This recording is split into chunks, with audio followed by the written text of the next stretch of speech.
Hi Foxes, and welcome back to my channel. This is Brittany from SHOPFOXBURROW on the Poshmark app. I am also SHOPFOXBURROW on Instagram and Etsy. And today I am back with part 2 of an estate sale haul. I did part 1 last week and went through all of my $1 finds, and today I'm going through all of my shoes and things that I paid a little bit more for, and this time I'm going to go into a little bit more detail about why I picked up these particular pieces out of everything they had, and hopefully give you a better idea of like what to look out for when you're at an estate sale and you're looking for, you know, vintage clothing that has some resale value in the modern market. So we're gonna go ahead and dive right in. I've got my bag of goodies right here next to me. So first I picked up this Liz Claiborne vintage hat. And I love these little straw hats. I particularly liked this one because of the little bow on the side. And it has like the little sweatband and stuff. It needs a little bit of cleaning on the inside, but I'll just take some vinegar and a toothbrush and just work on that. But it's really cute. It's just like a little boater summer style. And I think someone will love it. I usually have pretty good luck on Poshmark with these vintage straw hats because not a lot of people pick them up to sell, but a lot of people purchase them when they're going on vacation. So they get a lot of interest and they usually sell pretty quickly. But this is a vintage Pendleton. Oh, can you see that? There we go. So that is a vintage Pendleton label. And it is a size 12, which is a vintage size 12, and that's equivalent to about a US like 6'8" in today's sizing. And the reason that I picked this up was, even though it's a pencil style, I did really like the colors in this plaid, so I thought it was a very nice like fall colorway. It's got that, like, I like to use the word cranberry. And it had nice tailoring up at the top, and like all, you know, nice Pendleton wool skirts, it is fully lined, and that is definitely desirable. So that is why I picked up this piece. Not all Pendleton is created equal. You want to look for the really nicely colored plaids, and you want to look for a shape that's very nice. And I just thought this one would be versatile for mixing and matching with a lot of those fall colors. Next up, they had, I think that one was $1, and I believe the hat was $1 as well. But these next few items they had priced out separately. So this is a vintage sweater, and it's a Fair Isle knit. So what that is when they knit the design into the sweater, and it has that like snowflake, like Norwegian, Scandinavian motif on it. That is a Fair Isle sweater, and they still make these today, but this one is a vintage one, and it is green and orange, which I thought was very 1970s. And you can kind of see, like when you look inside, that's the design knit into the sweater. There is no maker, so I'm going to assume that this was handmade, and I think this was $4. And it was just in really nice shape, and I liked the colorway, and I liked the motif across the front, and I thought that this one would do well next year. Most of these I'm gonna list, but I expect to sort of sit on them until next fall. This is a plaid skirt, but this is a cotton, so this was $2. And this is the label, and there's a couple reasons that I picked this up. First, I really liked the colors. Second, it has pockets. Third, it's a really lightweight gauze, like gauzy type of plaid, so it's going to be perfect for spring. And it is 100% cotton, and it's India cotton, so it's made in India. And those are definitely things that are more desirable in vintage. So the cotton, or like natural fibers, the great colors, pockets, and then that India cotton. So that's like a midi skirt. That one's gonna be really cute for spring and summer. This one, let's see. I paid $5 for this one.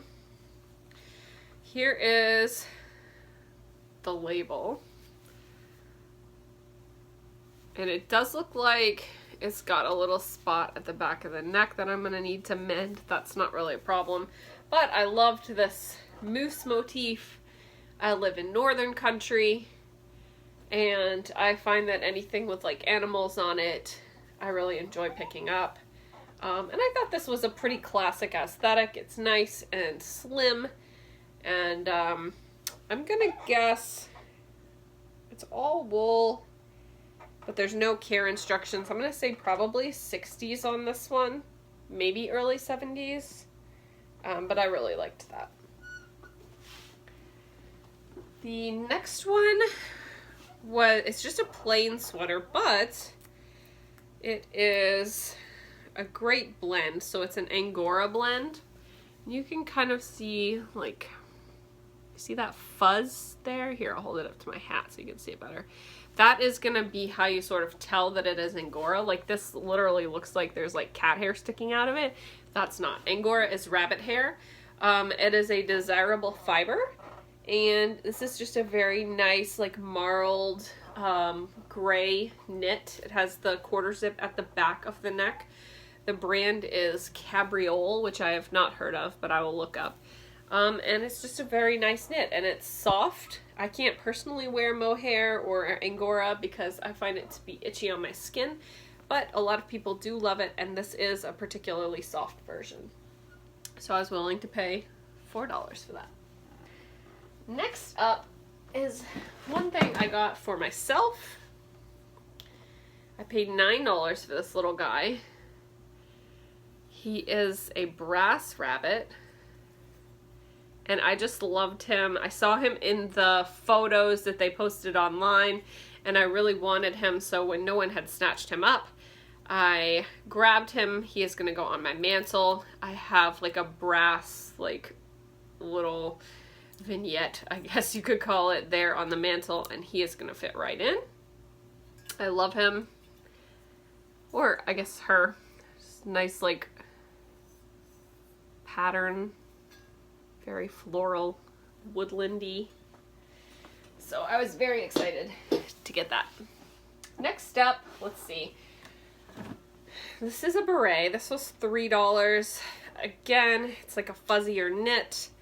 This one is by Eris, made in the USA, and it is, again, Angora, made with USA yarn as well. And it is a beret. And I usually do pretty well with these. I'm able to sell them somewhere around like 25. And this is a very pretty neutral color. All right, now we'll do some shoes. Almost all the shoes had their original boxes. These are aerosols. You're probably gonna be like, what is this ugly nonsense when I pull it out of the box? But you'll be surprised. These actually sell really well. These are like a comfort lace-up booty. They are navy blue. The bottoms were in nice shape, and they were a good size. I think all of her shoes were my size. They're 7.5. Yeah, this one's 7.5. I think these are vintage, but I don't know how vintage they are, so I would probably say 80s or 90s.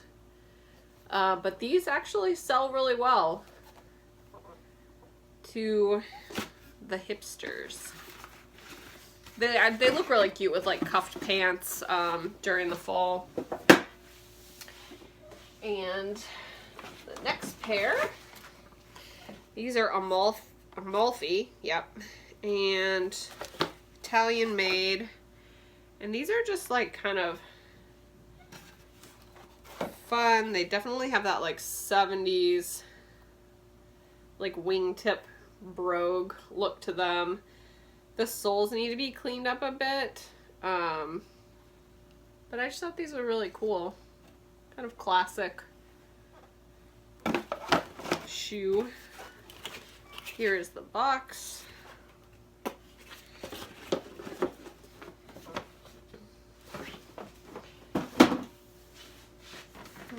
is another pair of Dexter shoes. The first pair of boots, I think, no, those are Danics. Anyway, Dexter is a pretty good brand to look out for that like comfort hipster type of shoe. These are a loafer. They have a little bit of a wedge to them. They are like an oxblood, sort of reddish brown, and people do like these shoes. Like, they would look really cute with a pair of flare jeans and like a vintage sweater from the 70s. These I just thought were fun. All the shoes were $2, so I picked some of these up. And I may not list these because they do have a little bit of, I don't know if you can see that. There's like some cracking in there. But they're just little studded peep toe flats. And I liked the stud. I liked the white. Vintage shoes do have a tendency to, like, you can see where the shoe glue is on the sides, so I'll try and like clean that up a little bit, but it might be permanent. And that's just from like the manufacturing process.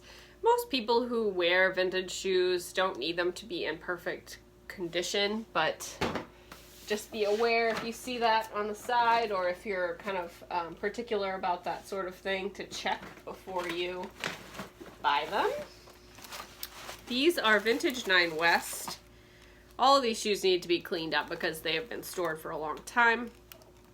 But this is a little loafer with a bow, gross grain ribbon bow.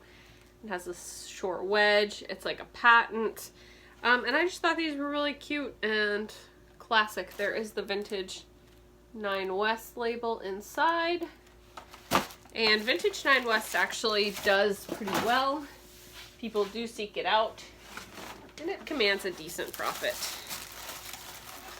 These have that sort of like 70s, 80s vibe. They are kind of like a dancing shoe. I loved it that they were red. They are Hush Puppies, which is like a comfort brand, and they have that square-ish toe and then the little knot detail on the front. So I thought those were really cute.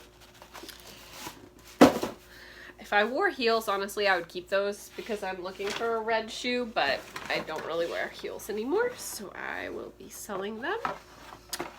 This shoe is a little bit older. This is going to be from the 60s, 70s. It says Air Step inside. It's just a blue classic heel with a ribbon, gross grain ribbon bow on the front.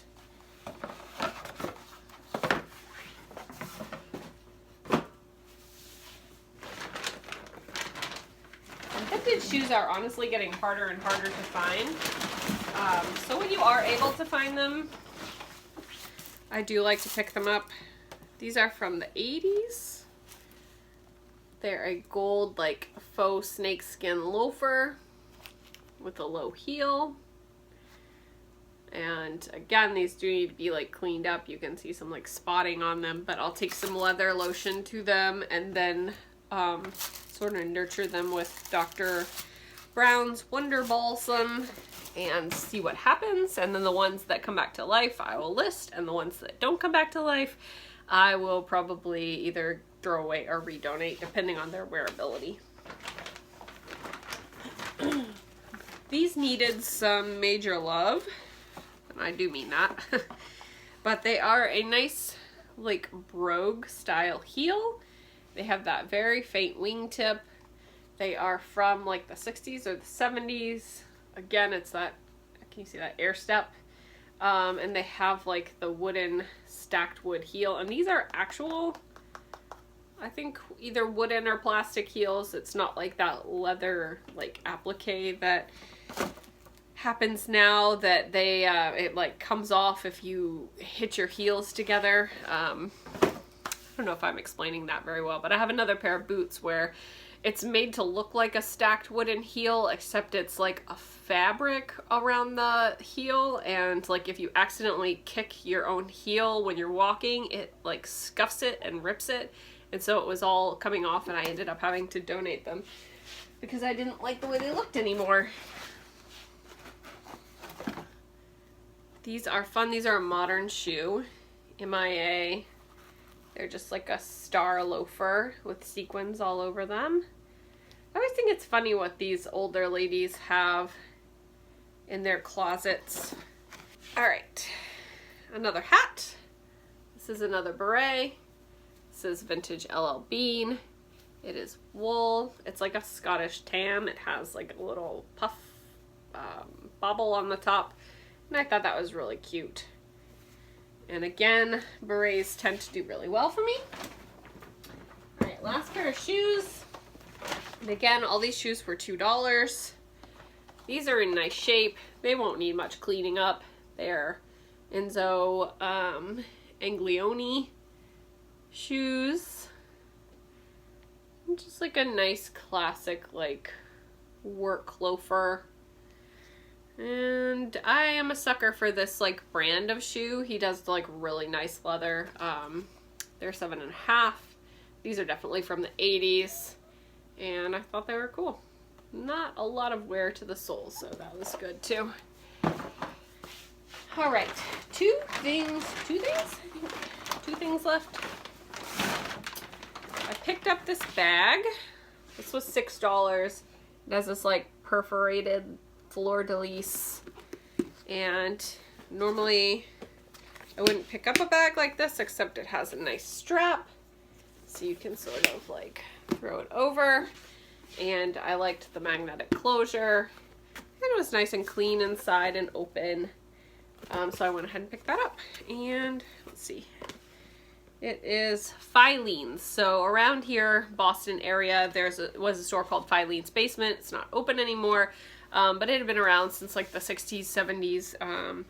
And so a lot of times when you go to estate sales up here, a lot of people shopped at Filene's, and it was like a department store. So this was from there. Very cute.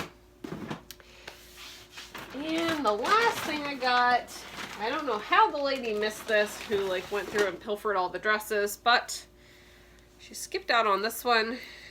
It is a 70s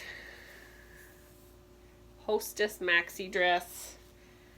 Has like a solid patterned hem, a solid bodice. Did have the original belt, so I do have that. And it just has a V-neck with like, you can see the chest cut out there, and a nylon zip in the back.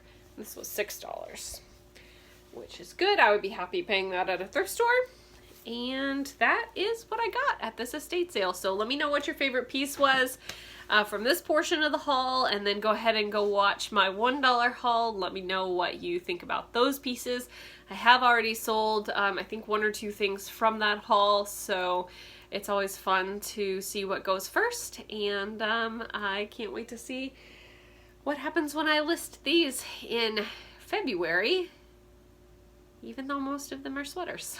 So that'll be a good time. Anyway, thank you so much for watching. I hope you'll tune in next week, and I'll see you then. Bye.